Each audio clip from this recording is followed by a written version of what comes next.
It's a good time to be excited because today I'm going to walk you guys through how to make your first recording. Hello everyone and welcome to WaveSpot. My name is Austin Knaus and I've spent the last 2 decades working with audio. My goal for this channel is to share all the fundamentals that I've learned along the way in hopes to give you a fast track to understanding the world of sound. So, let's dive in. So now we're on episode 7. We've already discussed quite a bit, but we haven't actually got into the DAW and made a recording yet. Today's the day. Today I'm going to be using Ableton to show you how to record audio. But what's important to understand is all DAWs have the same concept. So what I'm teaching you in Ableton today, you can apply this in Logic Pro, Pro Tools, or FL Studio. It doesn't matter. They all do the same thing. A DAW is a DAW is a DAW, and that's one thing that I struggle to wrap my head around. If you don't already know what an audio interface is, it's going to be important for you to check out this video up here. I cover all the basics and the different settings on audio quality and how to actually connect that and select it inside the DAW. So, first things first, is your interface connected? Is it turned on? And is it selected as your primary audio card inside the DAW? If all 3 of those answers were yes, then you're ready to rock and roll. So let's dive in. So now that we're inside Ableton, the first thing that we have to do in order to record is to arm a track. What's a track? During our discussion on audio interfaces, we discussed I/O, or inputs and outputs. Depending on how many inputs your audio interface has dictates how many microphones or instruments you can record at any given time. I'll link another video up here for you. A track is a recording's lane or channel that the audio belongs to. A DAW is a multi-track recording software. It allows us to record multiple tracks at once. How many tracks we can record at once is dictated by the input count of your audio interface. So here we can see my first audio track. I only have 1 track open right now. If I wanted, I can make a 2nd track, or a 3rd track, or a 4th track, or a 5th track.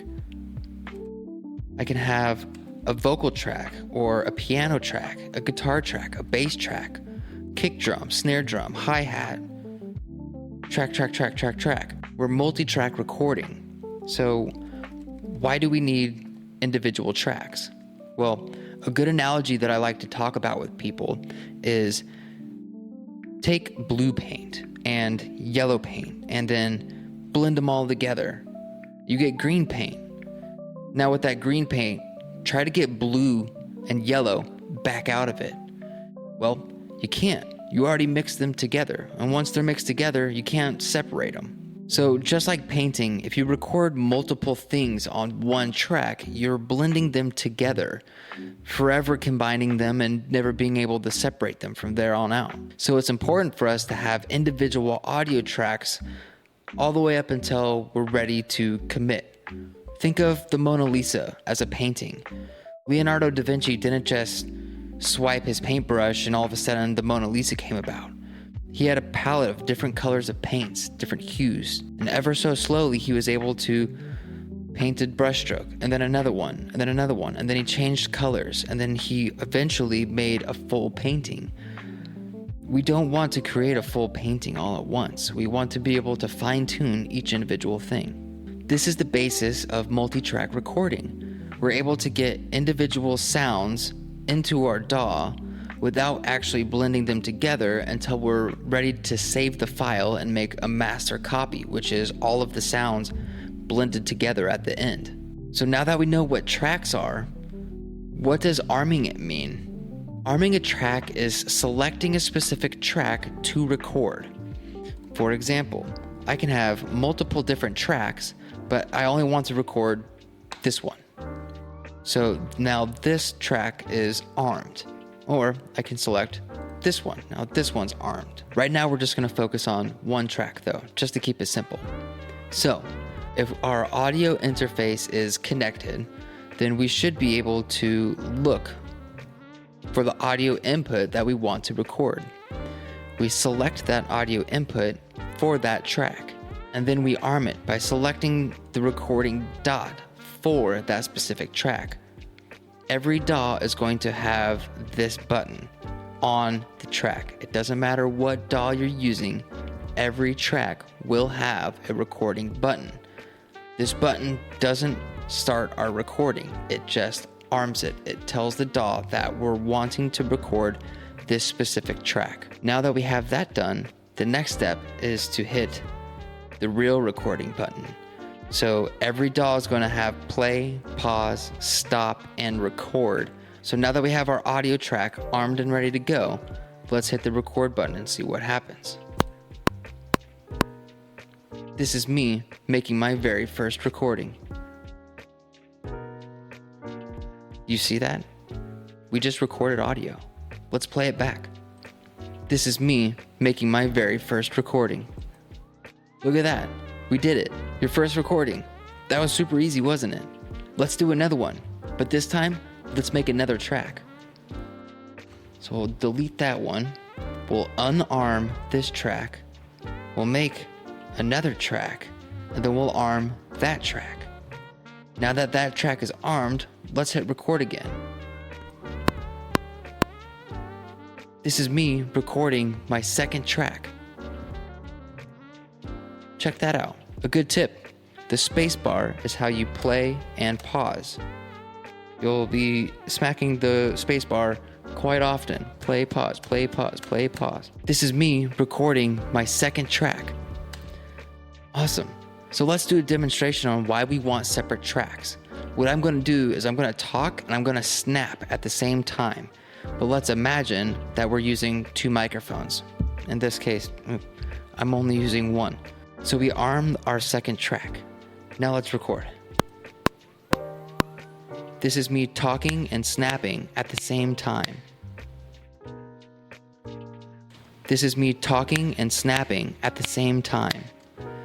So I was talking and I was snapping at the same time, but you can see we only have one audio track. We have one recording and we can see my snap. There's a snap.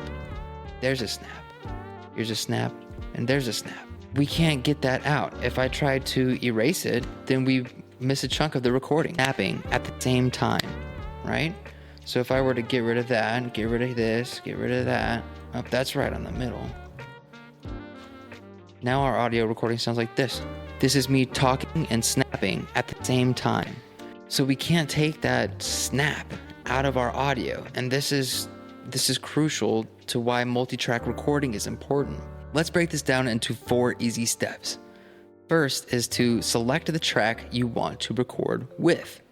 Second is to make sure that that track is connected to the input that you want to record with. Currently, my microphone is plugged into channel 1 on my interface. 3, arm the track that you want to record. 4 is hitting the main record button. And this is how you record audio inside of a DAW, regardless of what DAW you're using. They will all have tracks, they all have arming buttons, and they all have a primary master recording button. And this is how you record audio inside of a DAW, regardless of what DAW you're using. They will all have tracks, they all have arming buttons, and they all have a primary master recording button. And there you have it. That's how you record audio in a DAW. In later lessons, we'll get into all the tools at your disposal on how to edit and manipulate and all the different fun things that we can do with audio. Right now, it's important to just understand the workflow and to actually get into the process of selecting the track, selecting the input, selecting arm to record, and then actually recording. Do this a couple times. I want to throw in some extra tips really quick, just for housekeeping and to keep yourself organized, because organization is key, especially when we get into really large recordings that have a lot of different tracks. So really quick, here we have channel 1 and I have a recording, and let's make another audio track. Okay, let's record that really quick. So this is going to be my second audio recording on my second track. Okay, now we have that one. Let's make another one. Okay, let's arm that one and let's make a third recording. All right. So this is my third recording on my third track. Okay, so now we see that we have a bunch of brown tracks and they're all labeled 1 audio, 2 audio, 3 audio. If we got rid of that and then waited a week and then came back to it and we opened it up, how do we know which one's which? Well, let me give you some tips. The first one, what you'll want to do is, this is my first recording. Give it a specific name, right? And then this one is my second recording. And this one is my third recording. Okay. This one, I want it to be pink. This one, I want it to be green. And my third recording, we can go with yellow.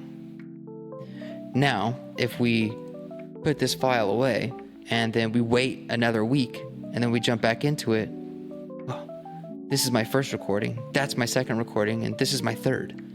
It's really easy to visualize when you use colors and descriptive names. This is really important. Not only is it important for your later self to keep organized, 10 years from now, whenever you go back into your audio recording, you don't confuse yourself. That, and if you were doing a collaboration with somebody, they can just as easily see it as you. Staying organized is key, super important. So I labeled these very poorly, but it was for an example. What you want to do is label them very specifically. So, for example, if this was the lead vocals and this track was backup vocals and this track was actually ad-libs, and then we had another track for the lead guitar, and then we have bass guitar and piano. So now I've labeled all these, and let's make sure that they all have their own unique colors. So now if I were to jump into this session at any given time, at any point of day, I can just visually see the colors and I can get familiar with them. So let's say that my lead vocals are always pink. My backup vocals are always green. My ad-libs are always yellow. The lead guitar is always orange. If you use the same colors repeatedly throughout all of your different sessions, no matter what recording session you're in, it will always look familiar because you know in your head that pink is vocals, green is backup vocals. You get what I'm saying. Make this unique to you. You can develop your own workflow. And this is what we were talking about in previous videos. You start to form your own habits, which help improve your workflow. If all of these were brown or baby poop green, it would be hard to understand what's going on because everything's the same color. If you don't actually use colors and you don't actually use names, you don't actually know what's going on. It's just easier for your eye to pick up what's going on in your recording session. Familiarizing yourself with your DAW's layout, as in where each button is super important. I'll always say this, familiarity is key. The more familiar you are with a DAW, the quicker you're able to get things done. You don't have to think about where things are at, especially if you start coloring them and you use very specific and descriptive names. You can just see and do. You don't have to think too much about it. And this goes into workflow. If you organize each session with an identical theme, then every session that you open will seem familiar. I know naming things and coloring things isn't as exciting as actually recording, but you're saving yourself in the future. So do yourself a favor and take the extra couple of seconds and actually name and color your things. It takes time to learn your DAW. So don't get discouraged if you have to keep looking up where things are at. Eventually, over time, it'll become familiar, like the back of your hand. If you found any of this information valuable, hit that subscribe button. I release a new video every Monday. If you learned something new, or if you still have a question, leave a comment below and I'll be sure to get back to you. If you want to read more on the topic, head over to wavespot.com. I have more detailed information along with all of the illustrations from today's episode written in a blog post. And until next time, thanks for watching. Track. Play, pause, play, pause, play, pause.